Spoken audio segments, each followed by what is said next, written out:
175 స్థానాల్లో అసెంబ్లీ స్థానాల్లో వైఎస్ఆర్ కాంగ్రెస్ పార్టీ అభ్యర్థులను ప్రకటించింది.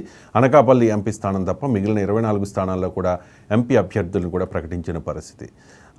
కానీ కూటమిలో ఇప్పటివరకు సీట్ల పంచాయతీ సీట్ల విషయంలో ఒక సర్దుబాటు పైకి వచ్చిందని చెప్తూ ఉన్నా కూడా చాలా నియోజకవర్గాల్లో షఫ్లింగ్స్ జరుగుతూ ఉన్నాయి. చాలా నియోజకవర్గాల్లో కొన్ని చోట్ల అసమ్మతి వస్తోంది. మాకు టికెట్ వస్తుందని ఆశించాము, మేము పార్టీ కోసం చాలా కష్టపడ్డాం, కానీ మాకు టికెట్ ఇవ్వలేదు అని చెప్పి చాలామంది నాయకులు అలాగే ఆ పార్టీ శ్రేణులు కూడా ఆందోళన వ్యక్తం చేస్తున్న పరిస్థితి. ముఖ్యంగా విజయవాడ వెస్ట్ నియోజకవర్గం తీసుకుంటే అక్కడ పోతున్న మహేష్ బీసీ వర్గానికి చెందిన నాయకుడు, చాలా అగ్రెసివ్గా జనసేన పార్టీ స్టాండ్ని జనాల్లోకి తీసుకెళ్లిన వ్యక్తి. అలాగే ప్రత్యర్థుల్ని, రాజకీయ ప్రత్యర్థుల్ని, ముఖ్యంగా వైసీపీ నాయకుల్ని టార్గెట్ చేస్తూ ఉండేవారు. ఆయన టార్గెట్ ముఖ్యంగా వెల్లంపల్లి శ్రీనివాస్ మీద ఉండేది. కనకదుర్గమ్మ గుడిలో వెల్లంపల్లి శ్రీనివాస్ దేవాదాయ శాఖ మంత్రిగా ఉండి ఆయన చేస్తున్న అక్రమాలని వీటన్నిటినీ కూడా ఒక రేంజ్లో, అంటే తెలుగుదేశం పార్టీ కూడా అంతలా కార్నర్ చేయలేదు, చాలా అగ్రెసివ్గా ఆయన కార్నర్ చేసిన పరిస్థితి. అలాంటి విజయవాడ వెస్ట్ నియోజకవర్గంలో పోతున్న మహేష్కు ఖచ్చితంగా టికెట్ వస్తుంది అని చెప్పి అందరూ ఆశించారు. కానీ పోతున్న మహేష్కి టికెట్ రాదనే సంకేతాలు పెడుతూ ఉన్నాయి. భారతీయ జనతా పార్టీతో జత కట్టడం వల్ల అక్కడ పోతున్న మహేష్కి టికెట్ రాదని ఆల్రెడీ ఆఫ్ ద రికార్డ్ పోతున్న మహేష్కి ఇన్ఫర్మేషన్ ఉండడంతో ఆయన వర్గీయులంతా కూడా ఆందోళన వ్యక్తం చేస్తున్న పరిస్థితి. ఇక్కడ కీలకంగా పార్టీలో ఉన్న వాళ్ళకి టికెట్స్ ఇవ్వకుండా పక్క పార్టీలోంచి టికెట్స్ ఇస్తూ ఉన్నారు అనేది జనసేన నాయకులు అభ్యంతరం వ్యక్తం చేస్తూ ఉన్నారు. ముఖ్యంగా విశాఖ సౌత్ నియోజకవర్గానికి సంబంధించి వంశీ యాదవ్, ఆయన వైసీపీ ఎమ్మెల్సీగా ఉన్నారు. ఆయన జనసేన పార్టీలో జాయిన్ అయిన తర్వాత ఆయన ఎమ్మెల్సీ పదవి కూడా ఆయన అనర్హుడిగా అయిపోయారు. ఆయన పదవిని కూడా వదులుకోవాల్సి వచ్చింది. ఆయనకి విశాఖ సౌత్ నియోజకవర్గం కేటాయించారు. సో విశాఖ సౌత్ నియోజకవర్గం కేటాయించడంపై నాన్ లోకల్ని ఎందుకు మీరు ఇక్కడికి తీసుకొస్తారు, నాన్ లోకల్ని తీసుకొచ్చి ఇక్కడ చేయడం ఏంటి, ఇక్కడ మేము ఉన్నాం కదా అని చెప్పి చాలామంది వంశీ యాదవ్కి యాంటీగా ఉన్న నాయకులందరూ కూడా రోడ్డెక్కిన పరిస్థితి. దాంతోపాటు మరో కీలకమైన పరిణామం, పిఠాపురంలో పవన్ కళ్యాణ్ పోటీ చేయబోతూ ఉన్నట్టుగా ఆల్రెడీ క్లారిటీ వచ్చేసింది. ఒకవేళ పిఠాపురంలో అసెంబ్లీ అభ్యర్థిగా పోటీ చేయకపోతే ఆ అసెంబ్లీ నియోజకవర్గం కవర్ అయ్యే పార్లమెంట్ నియోజకవర్గం కాకినాడలో ఎంపీగానైనా పోటీ చేస్తా, అమిత్ షా మోదీ ఎలా చెబితే అలా చేస్తానని చెప్పి ఆయన చెప్పే ప్రయత్నం చేశారు. పనిలో పనిగా అంటే నిన్న పిఠాపురం జనసేన శ్రేణులతో సమావేశం అయిన సందర్భంగా అక్కడ తనకు ప్రధాన ప్రత్యర్థిగా ఉన్న వైసీపీ అభ్యర్థి వంగ గీతను ఆయన పార్టీలోకి ఆహ్వానించిన పరిస్థితి. వంగ గీత కూడా కొద్దిసేపటి క్రితం రెస్పాండ్ అయ్యారు. పవన్ కళ్యాణ్వి దింపుడు కళ్ళెం ఆశలు, పవన్ కళ్యాణ్కి మేము ఆహ్వానం పంపుతూ ఉన్నాం, మీరు ఏదైనా వైసీపీలోకి వస్తానంటే రావచ్చు, జగన్మోహన్ రెడ్డితో నేను మాట్లాడతాను అంటూ ఎద్దేవా చేస్తూ కౌంటర్ చేశారు. ఇవి తాజా పొలిటికల్ డెవలప్మెంట్స్. ఈ పొలిటికల్ డెవలప్మెంట్స్కి సంబంధించి ఇప్పుడు స్పెషల్ డ్రైవ్ని కంటిన్యూ చేద్దాం. కాకినాడ నుంచి కిషోర్ కనెక్ట్ అయి ఉన్నారు మనకి, అలాగే అనిల్ కనెక్ట్ అయి ఉన్నారు విజయవాడ నుంచి, చందు వైజాగ్ నుంచి కనెక్ట్ అయి ఉన్నారు. ముందుగా చందు, వంశీకృష్ణ యాదవ్ ఆయన గతంలో ప్రజారాజ్యం పార్టీలో పనిచేశారు, చాలాసార్లు ఎమ్మెల్యే అవుదామనుకుని ప్రయత్నం చేసి విఫలయత్నం చేశారు ఆయన. ఫైనల్లీ వైసీపీలో ఒక మంచి అవకాశం వచ్చింది ఎమ్మెల్సీగా. లేదు, నేను ప్రజాక్షేత్రంలోనే గెలుస్తాను, ప్రజాక్షేత్రంలోనే గెలిచి నేను ప్రతినిధిగా అవుతాను, అసెంబ్లీలో నా గళం వినిపించాలి అని చెప్పి ఆయన ప్రయత్నం చేశారు. వైసీపీ నుంచి టికెట్ రాదని ఊహించారో ఏంటో మరి ఆయన జనసేన పార్టీలోకి వచ్చేసిన పరిస్థితి. విశాఖ సౌత్ ఆయనకి కేటాయించారు జనసేన పార్టీ తరపున, ఆల్రెడీ అఫీషియల్గా కూడా కేటాయించేశారు.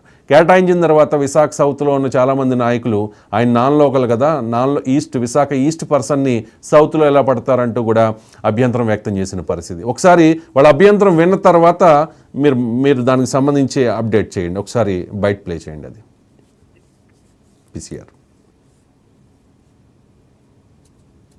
వంశీ యాదవ్ బైట్. జనసేన పార్టీ మా నాయకులు మా సిద్ధాంతాలు మా విలువలతో ముందుకున్నారు. ఎట్టి పరిస్థితుల్లో కూడా స్థానికేతరులకి ఇక్కడ ఇవ్వకూడదని చేతులెత్తి మొక్కుతున్నాం, కోరుతున్నాం, రిక్వెస్ట్ చేస్తున్నాం 3 పార్టీలకు కూడా. దయచేసి గెలవడానికి సిద్ధంగా ఉన్న తరుణంలో పక్క పార్టీల్లో పనికిరానటువంటి, పక్క నియోజకవర్గాల్లో పనికిరానటువంటి వ్యక్తుల్ని మా నెత్తి మీద పెడితే మేము వాళ్ళని మోయలేము, గెలిపించలేము. ప్రజలు తిరగబడుతున్నారు. ప్రజలు యాక్సెప్ట్ చేయడం లేదు. జనసేన పార్టీ కోసం పనిచేసే స్థానిక నాయకులకు అవకాశం ఇస్తే మరలా వైఎస్ఆర్సీపీని ఇంట్లో కూర్చోబెడతాం. జనసేన పార్టీలో ఉన్నటువంటి స్థానిక నాయకులకి అవకాశం ఇస్తే వైఎస్ఆర్సీపీ ప్రభుత్వాన్ని బంగాళాఖాతంలో కలుపుతాం. ఓడిపోవడానికి సిద్ధంగా ఉన్నటువంటి వైఎస్ఆర్సీపీ ప్రభుత్వాన్ని ఎట్టి పరిస్థితుల్లో కూడా మరలా ప్రజల్లోకి తీసుకురాకుండా చేయడానికి సిద్ధంగా ఉన్నాం. దయచేసి చాలా ఐకమత్యంగా ఉన్నాం.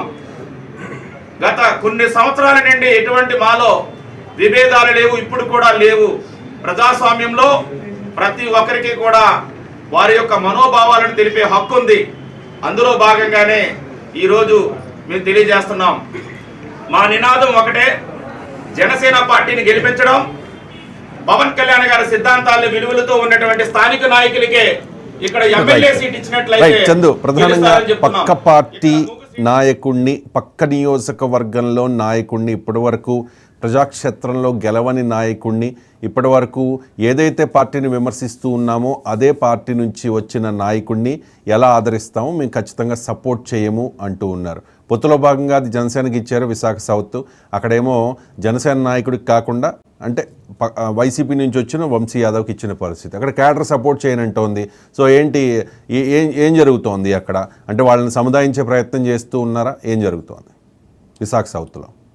రైట్ రవిశంకర్, ప్రస్తుతం చూసుకున్నట్లయితే ఎన్నికల దగ్గర పడుతున్న వేళ తనదైన శైలిలో ప్రతి పార్టీ కూడా ముందుకు వెళ్తుంది. అందులో భాగంగా అధికార పార్టీతో పాటు కూటమి ఏదైతే ఉందో కూటమి అభ్యర్థులు కూడా వడివడిగా ముందుకు వెళ్తూ ప్రజాక్షేత్రంలో తాడుపేడ తేల్చుకునేందుకు సిద్ధమై ఉన్నారని చెప్పవచ్చు. దీనికి సంబంధించి పూర్తి స్థాయిలో ఉమ్మడి విశాఖపట్నానికి సంబంధించి జనసేన పార్టీకి 4 సీట్లను కేటాయించడం జరిగింది. అది ఒకటి అనకాపల్లి, పెందుర్తి, యలమంచిలి, విశాఖ సౌత్. ప్రతి చోట కూడా తెలుగుదేశం పార్టీ అభ్యర్థులందరూ కూడా ఇక్కడ కూటమి అభ్యర్థులు కాకుండా తెలుగుదేశం పార్టీకి మాకు సీట్లు ఇవ్వండి, ఇచ్చినట్టయితే మేము గెలిపిస్తాం, మేము గెలుచుకుంటాం. ఎందుకంటే ప్రజాక్షేత్రంలో గత కొన్ని సంవత్సరాల నుంచి కూడా మేము ఉన్నాం. నిన్న కాకుండా వచ్చిన అభ్యర్థులకు ఈ రోజు మీరు సీట్లు ఇవ్వడం ఎంతవరకు సమంజసం అంటూ కూడా పూర్తి స్థాయిలో తెలుగుదేశం అభ్యర్థులందరూ కూడా ప్రశ్నిస్తా ఉన్నారు. అందులో భాగంగానే ఈ పంచాయతీ హైకమాండ్ వరకు కూడా వెళ్తుంది. ఇక చూసుకుంటే విశాఖ సౌత్ కాన్స్టిట్యున్సీకి వద్దాం. విశాఖ సౌత్ కాన్స్టిట్యున్సీలో మొన్నటి వరకు పనిచేసినటువంటి తెలుగుదేశం పార్టీ అభ్యర్థి అయినటువంటి గంటి బాబ్జీ పూర్తి స్థాయిలో అంటే పార్టీ పడుకున్న స్థాయి నుంచి పార్టీని ఊపందుకునే పొజిషన్ వరకు కూడా తీసుకొచ్చారు. అందులో భాగంగానే ఆయనకు సీట్ ఇవ్వకుండా ఇక్కడ సౌత్ కాన్స్టిట్యున్సీకి సంబంధించి జనసేన కూటమిలో భాగంగా జనసేనకు కేటాయించడం జరిగింది. జనసేనకు సంబంధించి వంశీకృష్ణ శ్రీనివాస్ యాదవ్ కేటాయించడం జరిగింది. అయితే వంశీకృష్ణ శ్రీనివాస్ యాదవ్ కేటాయించినప్పటి నుంచి ఇప్పటి వరకు కూడా ప్రజాక్షేత్రంలో ముందుకు వెళ్తా ఉన్నారు. అందులో భాగంగానే ఏదైతే ఉందో జనసేన నాయకులు పూర్తి స్థాయిలో మరోవైపు ఆ కూటమి అంటే సొంత కుటుంబంలోనే నిప్పు రాజేసిందనే పద్ధతిలో సొంత కూటమి నాయకులే పూర్తి స్థాయిలో అక్కడ చూసుకుంటే సౌత్ మొన్నటి వరకు ఇన్ఛార్జ్ గా ఉన్నారు మూగు శ్రీనివాస్, ఆయన అలాగే మహమ్మద్ సాదిక్, వీరందరూ కూడా నిన్న కాకుండా ప్రెస్ మీట్ పెట్టి వంశీకృష్ణ కనుక ఇక్కడ సీట్ ఇస్తే ఆయన్ని మేము గెలిపించేది లేదు, ఎట్టి పరిస్థితుల్లో పక్క పార్టీలో ఉన్న నాయకులు తీసుకొచ్చి మా నెత్తి మీద కూర్చోబెట్టడం ఎంతవరకు సమంజసం. ఏదేమైనప్పటికీ కూడా గెలుపు గుర్రాలను బరిలోకి తిప్పాలి. మేము ఇన్ని సంవత్సరాల నుంచి పార్టీని కాపాడుకుంటూ వస్తున్నాం. ప్రజాక్షేత్రంలో ఉన్న ప్రజా అభివృద్ధి కార్యక్రమాలకు సంబంధించి ప్రజలతో మమ్మల్పై అనుక్షణం ప్రతి క్షణం ప్రజల వద్దకే పాలన అనే రీతిలో మేము ముందుకు వెళ్తాం. తరుణంలో నిన్న కాకుండా పార్టీలోకి వచ్చినటువంటి పక్క పార్టీ నాయకులు తీసుకొచ్చి మన ఎత్తి మీద కూర్చోబెట్టడం ఎంతవరకు సమంజసం అంటూ కూడా వీరు ప్రశ్నిస్తా ఉన్నారు. అయితే పూర్తి స్థాయిలో ఇవన్నీ పక్కన పెడితే తనదైన స్థాయిలో ముందుకు వెళ్తా ఉన్నారు వంశీకృష్ణ శ్రీనివాస్. అయితే అక్కడ సౌత్ విశాఖ సౌత్ కి సంబంధించి మత్స్యకార ఓట్లు అనేవి అధికంగా ఉంటాయి. తర్వాత ఈశాన్య ఈడిగా శెట్టిపల్లికి సంబంధించిన ఓట్లు అనేవి అధికంగా ఉంటాయి. తర్వాత యాదవ్ కమ్యూనిటీకి సంబంధించిన ఓట్లని ఉంటాయి, వెలమ కమ్యూనిటీ. పూర్తి స్థాయిలో ఇవన్నీ కూడా ఈ ఓట్లు అనేవి కూడా వంశీకృష్ణ శ్రీనివాస్ యాదవ్ ఏ విధంగా వీళ్ళందరినీ కలుపుకొని ముందుకు వెళ్తారనేది ప్రశ్నార్థకంగా మరి. మరోవైపు వంశీకృష్ణ శ్రీనివాస్ యాదవ్ పార్టీ అధ్యక్ష బాధ్యతలు ఇచ్చినప్పటి నుంచి కూడా తనదైన శైలిలో ప్రతి ఒక్క నాయకుడిని కూడా కలుపుకొని ముందుకు వెళ్తా ఉన్నారు. అందులో భాగంగా అధికార వైసీపీ నుంచి కావచ్చు, ఇటీవల న్యూట్రల్ క్యాండిడేట్లందరినీ కూడా నాయకులందరినీ కూడా పార్టీలోకి చేర్చుకుంటూ వస్తున్నారు. అయితే దీనికి సంబంధించి అదే గత 4 రోజుల క్రితం ఆయన ప్రచారం కూడా విశాఖ సౌత్ లో ప్రారంభించడం జరిగింది. అయితే దీనికి పూర్తి స్థాయిలో జనసేన నాయకులు అందరినీ కలుపుకొని వెళ్ళగలిగితే తన విజయం సాధిస్తాడు అనేది 100% నిజంగా చెప్పవచ్చు. లేదు కనుక జనసేన నాయకులు వేరు, తెలుగుదేశం పార్టీ నాయకులు వేరు, వంశీకృష్ణ శ్రీనివాస్ యాదవ్ వేరు అనుకుంటే మాత్రం పూర్తిగా డిపాజిట్లు కూడా రాని పరిస్థితి కనిపిస్తా ఉంది. ఎందుకంటే ప్రతిపక్ష పార్టీ అభ్యర్థి అనేటువంటి ఆయన జనసేన పార్టీలోకి అంటే ఇక్కడ ప్రాక్టికల్ గా మనం ఆలోచిస్తే మీరు చెప్తున్నట్టుగా ఆయన జనసేన పార్టీలోకి రాకముందు వైసీపీలో ఉన్నారు. టీడీపీని జనసేనని కూడా గత ఎన్నికల్లో విమర్శించిన వ్యక్తి. ఆ తర్వాత టీడీపీ జనసేన కూటమిగా ఏర్పడే క్రమంలో కూడా అంటే ఆ పార్టీలో వైసీపీలో ఉన్నప్పుడు విమర్శలు చేయాలి కదా, ఖచ్చితంగా విమర్శలు చేశారు. ఇప్పుడు ఆయన ఇప్పుడు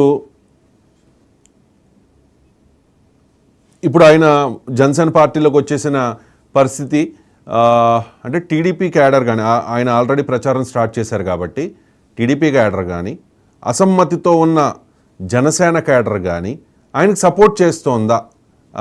ప్రచారంలో ఆల్రెడీ ప్రచారం స్టార్ట్ చేశారు కదా. ప్రస్తుతానికి ఇక్కడ చూసుకున్నట్లయితే విశాఖ సౌత్ లో మీరు చెప్పినట్టు రవిశంకర్ అయితే గంటి బాబుజీ మొన్నటి వరకు కూడా తెలుగుదేశం పార్టీ ప్రచార బాధ్యతలు మోసుకుంటూ వచ్చారు. అయితే ఎప్పుడైతే ఆ సీట్ ను జనసేన కేటాయించారు అప్పటి నుంచి కూడా ఆయన పార్టీకి విడిచిపెట్టి పార్టీ సభ్యత్వానికి కూడా రాజీనామా చేసి ఎక్కడికి వెళ్ళిపోయారో కూడా తెలియని పరిస్థితి అయితే నెలకొంది. ఇకపోతే అక్కడ టీడీపీ నాయకులు అంటూ కూడా ఎవరు లేదు, ఒక చిన్న చితక నాయకులు ఉంటారు.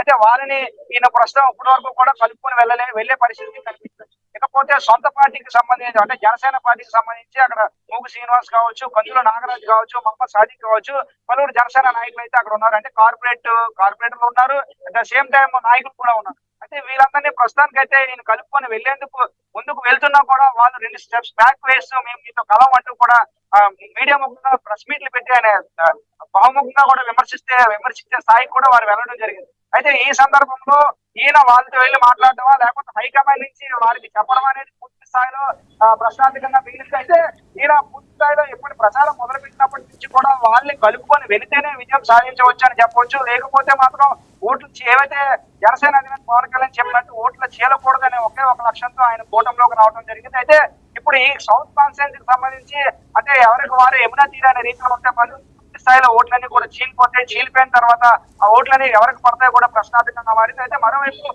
వీరందరినీ కూడా కలుపుకొని వెళ్ళగలిగితే మాత్రం శ్రీకృష్ణ విజయం సాధించవచ్చు. లేదు అనుకుంటే అక్కడి వరకు కూడా తెలుగుదేశం పార్టీ ఒకలా ఉండేది, ఇప్పుడు వైసీపీ పార్టీ ఒకలా ఉంటుంది. రైట్ చందు, ఇక మొత్తం రాష్ట్రం అంతా కూడా ఒక ఎత్తు, పిఠాపురం ఒక ఎత్తు, కాకినాడ పార్లమెంట్ నియోజకవర్గం మీద అందరు ఫోకస్ ఉంది. అసలు పవన్ కళ్యాణ్ ఎక్కడి నుంచి పోటీ చేస్తారనే దాని మీద క్లారిటీ వచ్చేసింది అనుకున్నాం. కానీ ఆయన పిఠాపురం అసెంబ్లీయా లేకపోతే కాకినాడ ఎంపీ అనే దాని మీద ఆయనకే క్లారిటీ లేదు. భారతీయ జనతా పార్టీ నాయకులు అగ్రనేతలు మోదీ, అమిత్ షా చెబితే ఆయన అంటే వాళ్ళు ఎలా చెప్తే అలా చేస్తానని చెప్పి నిన్న కూడా చెప్పిన పరిస్థితి. ఈ నేపథ్యంలో ఆయన చాలా కీలకమైన వ్యాఖ్యలు చేశారు. గ్లాసు ఎన్నిసార్లు పగిలిపోతే పదునెక్కుతుంది అని చెప్పేసి, సో ఓటముల నుంచి మేము విజయం సాధించబోతున్నాం అంటూ ఆయన చెప్పిన పరిస్థితి కనిపిస్తోంది. పిఠాపురం నాయకులతో నిన్న పవన్ కళ్యాణ్ మాట్లాడారు. ఆ విజువల్స్ వేసుకోండి. పిఠాపురం నాయకులతో పవన్ కళ్యాణ్ మాట్లాడిన సందర్భంగా వాళ్ళను ఉత్సాహపరిచే ప్రయత్నం చేశారు. ఉస్తాద్ భగత్ సింగ్లో ఒక డైలాగ్ ఉంది, ఆ డైలాగ్ను కూడా ఆయన వినిపించారు. ఒక్కసారిగా అక్కడ ఒక వైబ్రేషన్. పవన్ కళ్యాణ్ ఎప్పుడేం మాట్లాడినా కూడా ఆయన ఆ వాయిస్లో ఫ్రీక్వెన్సీ అందరినీ అట్రాక్ట్ చేసేలా ఉంటుంది. ఆయన సినిమాటిక్గా ఆయన చెప్పే డైలాగ్స్ అన్నీ కూడా అభిమానుల్ని కానీ ఆయన ఫాలోవర్స్ను కానీ ఉర్రూతలూగించే పరిస్థితి కనిపిస్తోంది. ఈ సందర్భంగా పవన్ కళ్యాణ్ ఒక చాలా కీలకమైన వ్యాఖ్య చేశారు. వంగా గీత గతంలో ప్రజారాజ్యం పార్టీలో కూడా పనిచేశారు. యువరాజ్యం అధ్యక్షుడిగా పవన్ కళ్యాణ్ ఉన్నప్పుడు వంగా గీత పిఠాపురం నియోజకవర్గం నుంచే అప్పుడు పోటీ చేసి గెలిచారు 2009లో ప్రజారాజ్యం పార్టీ తరపున. సో వంగా గీత గారిని మేము జనసేన పార్టీలోకి ఆహ్వానిస్తున్నామంటూ వ్యాఖ్యానించారు. పిఠాపురంలో పవన్ కళ్యాణ్ వెసెస్ వంగా గీత, వీళ్ళిద్దరి మధ్య అసలైన పోటీ ఉంటుంది. ఈ పోటీ జరుగుతున్న క్రమంలో అసలైన రాజకీయ ప్రత్యర్థిని పవన్ కళ్యాణ్ తన పార్టీలోకి ఆహ్వానించడం లో ఉన్న వ్యూహం ఏంటి, దానిలో ఉన్న మతలబు ఏంటి అని చెప్పి అందరూ చర్చించుకుంటాం క్రమంలో వంగ గీత కొద్దిసేపటి క్రితం రియాక్ట్ అయ్యారు. మీ ఆశలు దింపుడు కళ్ళెం ఆశలు, మీరు మా పార్టీలోకి వస్తానంటే మేము మా పార్టీలోకి మిమ్మల్ని జాయిన్ చేసుకుంటాం అని చెప్పి కౌంటర్ ఇచ్చిన పరిస్థితి. ఈ క్రమంలో పిఠాపురం రాజకీయం ఒక్కసారిగా వేడెక్కింది. దీనికి సంబంధించి అక్కడ వైసీపీ శ్రేణులు, జనసేన శ్రేణులు కూడా సోషల్ మీడియా వేదికగా ట్రోల్స్ చేసుకుంటూ ఉన్నారు.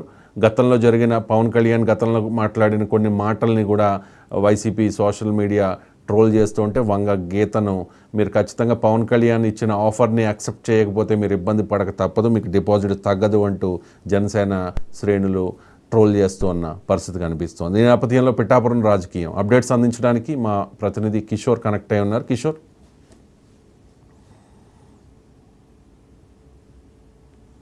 కిషోర్.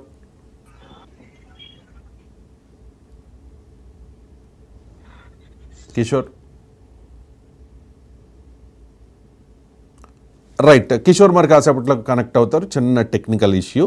ఇక విజయవాడ వెస్ట్ పోతిన మహేష్, కిషోర్ కనెక్ట్ అయ్యారు, కిషోర్ అప్డేట్ చేస్తారు. కిషోర్ తీసేయండి, అనిల్ తీసుకోండి. ఒకసారి పవన్ కళ్యాణ్ ఏం మాట్లాడారు అనేది ఒకసారి విందాం వంగ గీత విషయంలో. ఈ లోపల కిషోర్ కనెక్ట్ అవుతారు.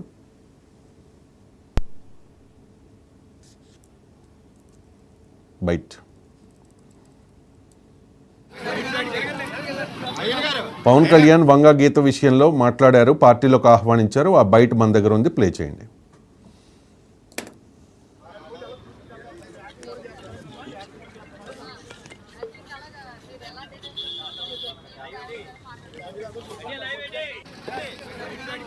వంగ గీత గారిని కూడా మీరు తెలుసో, మీ అందరికీ తెలిసి ఉండొచ్చు, 2009లో మన ద్వారానే రాజకీయాల్లోకి వచ్చారు.